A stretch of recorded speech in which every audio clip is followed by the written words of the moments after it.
In this video, let's watch why Starbucks failed to hold a firm foot in the Australia. Starbucks' first store in Australia opened in July of 2000, not long after their successful expansion to China. Executives were confident in their decision to expand further, but it diminished in 2008 with the closure of the majority of their stores. Starbucks' expansion into Australia clearly did not succeed like their other expansions to other developed countries had. When Starbucks entered Australia, they expanded at an extremely fast pace, and by 2008 they had opened 90 stores. However, such speed grew faster than its popularity, as it is ultimately resulted in a loss of $105 million in the first 7 years. Given the fact that Australia has always had a strong and large coffee drinking culture, Starbucks should have been aware of the challenges they would have to face in that market. Before Starbucks was even introduced into the United States, Australians were already enjoying espresso lattes in coffee shops set up by Greek and Latin immigrants. Consumers with a pre existing market, such as this one, need to become acclimated to a new company. The charm of the local coffee shop was one aspect that Starbucks did not contain and needed time to develop. Similarly, a large portion of the local Australian population preferred having other certain types of food within such coffee shops, such as sandwiches and other small bites. Howard Schultz, the CEO of Starbucks at the time, mentioned that he had resisted the idea of serving hot food from day one. While he encouraged innovation, he never envisioned people coming into Starbucks for a sandwich. The lack of attention and willingness to explore the established coffee culture in Australia resulted in the poor performance and eventual closure of the majority of their locations. Starbucks did not have sufficient knowledge of preferences and relied on the idea that Australia was westernized enough to accept them immediately. There is no evidence that Starbucks made an effort to truly differentiate themselves from the local establishments or offer any inciting promotions once opened. Without these components, there wasn't much of chance for Starbucks to succeed against their competitors. The established cafes were satisfying the local demands, so a lower quality coffee at a much higher price within these highly populated business cities was almost insulting to Australians. Australia has proven to be the toughest market in the world to break into.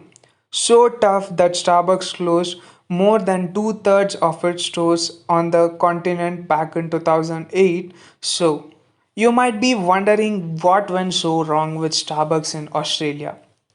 Here are some three major issues that Starbucks had while opening in Australia. Not adapting. Starbucks did not adapt to the Australian market. Let's go back to the July of 2000 when Starbucks opened its first Australian shop in Sydney. From there, it expanded fast into other parts of the country. By 2008, Starbucks had 87 stores across the Australian continent. One of the problems with Starbucks is that they thought that their business model could just roll out to a different environment and that there was no need for them to adjust. A contrast, McDonald's entered India with a menu tailored to Indian consumers, but Starbucks did not enter Australian market with an Australian consumer tailored menu. Second reason is here, too big, too fast. They tried to grow their empire too fast by rapidly opening up multiple locations instead of slowly integrating them into Australian market. This did not give the Australian consumers an opportunity to really develop an appetite for Starbucks brand. So, for the Australian consumer, Starbucks became something that is too easily available for them, and thus there wasn't this point of difference or a feeling of want. In its first 7 years in Australia, Starbucks accumulated $105 million in losses.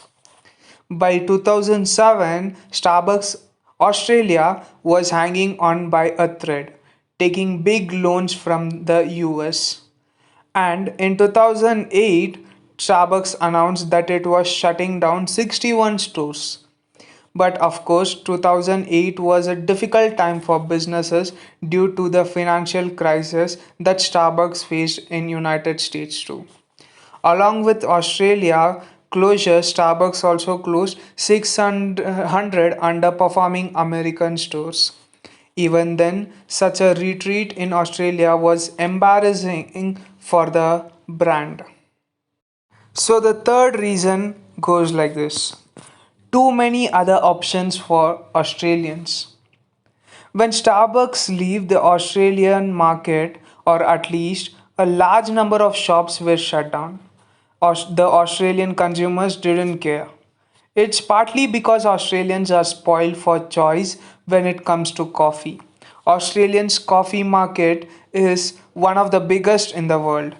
The industry hit more than $6 billion in total revenue in 2018. They have been immersed in nonsense of cafe culture since the mid 1900s, when Italian and Greek immigrants began traveling to the country. The immigrants introduced Australians to espresso, and by the 1980s, Australians were fully engulfed in cafe culture. They have also grown accustomed to specialty menu items like a flat white or an Australian macchiato. So, cafes in Australia were born out of Italian culture of meeting with friends at a cafe and knowing your local barista. The cafe played the role of a local meeting place where everyone knew each other and coffee was just a part of that experience. Therefore, when Starbucks came in with their American style coffee culture, where coffee is essentially a product or a commodity, Starbucks had a basic menu and offered more sugary drinks which most Australians didn't like. Plus, Starbucks changed more than the local cafes, so Australians instead opted to pay less for coffee they liked for from a local barista they trusted. But Starbucks hasn't given up in Australia yet. Since the 2008 closures, the company has started to slowly open more locations in the country.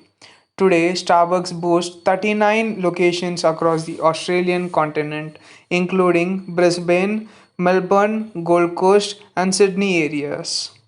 These new locations are aimed at catering the tourist population of Australia, majority of whom comes from countries where Starbucks has gained strong popularity. By slowing its growth and trying to cater more to tourists, Starbucks may have found a recipe for success in Australia. Starbucks has coffee shops all over the world. There are more than 28,000 locations in 76 markets, from Shanghai to Guantanamo Bay. And in China, a new Starbucks location opens up every 15 hours. But there is one continent that seems uninterested in the hype over the Seattle-based coffee chain. And that continent is Australia. It's proven to be one of the toughest markets in the world to break into.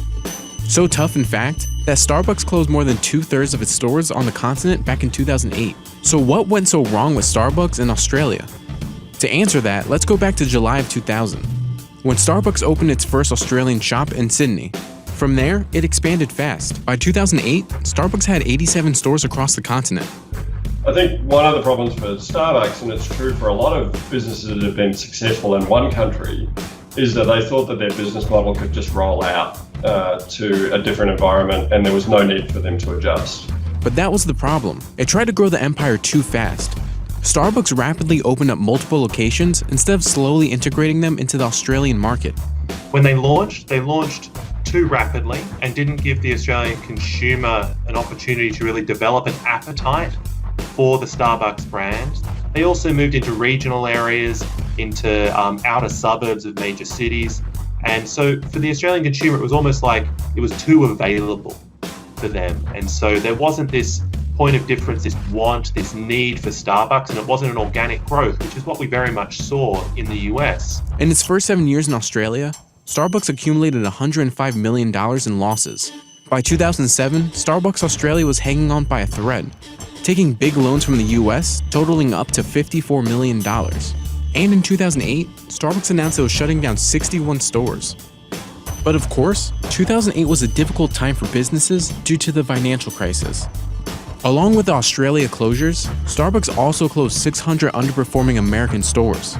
But even still, such a retreat in Australia was embarrassing for the brand. When you're shutting down 75 stores, for the Australian consumer, when they did leave the market, or at least a large number of their stores were shut down, they didn't really care. It's partly because Australians are spoiled for choice when it comes to coffee. Australia's coffee market is one of the biggest in the world. The industry is expected to hit more than $6 billion in total revenue in 2018. They've been immersed in nuances of cafe culture since the mid-1900s, when Italian and Greek immigrants began traveling to the country. The immigrants introduced Australians to espresso. By the 1980s, Australians were fully engulfed in cafe culture. They've also grown accustomed to specialty menu items, like a flat white or an Australian macchiato. So cafes in Australia were born out of like the Italian culture of, meeting a friend and knowing your local barista, and it being kind of like a local meeting place where everyone knew each other, and that coffee was just a part of that. And then Starbucks came in with what is more of an American style like coffee culture, which is essentially just like coffee is a product, coffee is a commodity, coffee is like to perk me up in the morning. It's caffeination. Starbucks had a basic menu and offered more sugary drinks, which most Australians didn't like. In Australia, where local tastes are different, so we don't really want a coffee that's hundreds of ounces with lots of sugar in it. We want something a bit more sophisticated. Plus, Starbucks charged more than local cafes. So Australians instead opted to pay less for coffee they liked from a local barista they trusted. And so when you come in with this big hey, we're going to open all these cafes and they're all going to be to-go focused, it just was the complete wrong market for what the Australian was used to. But there is one American coffee company that's thriving in Australia. Founded in Chicago and now based in Australia, Gloria Jean's got the traction in Australia that Starbucks couldn't. Gloria Jean's has more than 400 Australian locations and serves more than 35 million consumers in Australia each year. So what is Gloria Jean's doing in Australia that Starbucks isn't? Well, the company attributes its success to two Australians who franchised the business in their home country. Shops started to show up in Australia in 1996. Fast forward to today, the company has a presence in every Australian state. The reason? Its menu. The chain offers a wide variety of espresso drinks and specialty coffee. Failing to adapt its menu to Australians' coffee culture proved to be a mistake for Starbucks. And the company faces another challenge later this year: Italy. Starbucks is opening its first store in Milan in late 2018. Home of the espresso, Italy is rich in cafe culture. But according to Starbucks, it's not going to make the same mistakes that it did in Australia. The company said that it would develop in Italy with humility and respect for its coffee culture. It announced it would be opening a roastery, which is not your average cafe. It gives customers a chance to see coffee beans roasted and processed before their eyes. So there's a chance that it won't struggle like it did in Australia. But Starbucks isn't admitting defeat in Australia either.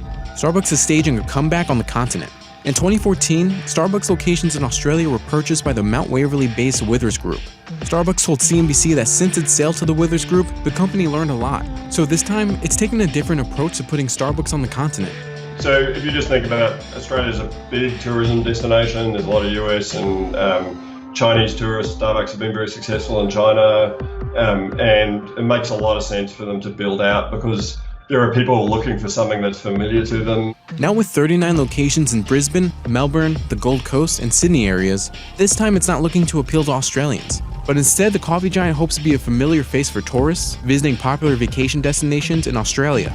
Australia's always been a high volume tourist market.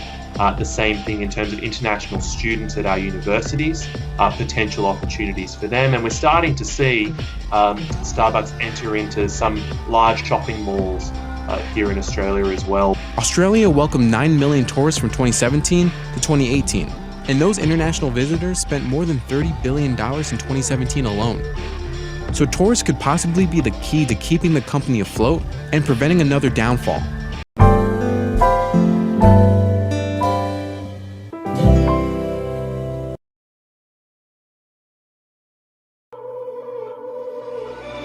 I done been around the world, ain't nobody else that could do it like us with nobody help. When the chips about to fall and I back against the wall, know it's only one place I call. All roads lead home, home, home. Yeah, all roads lead home, home.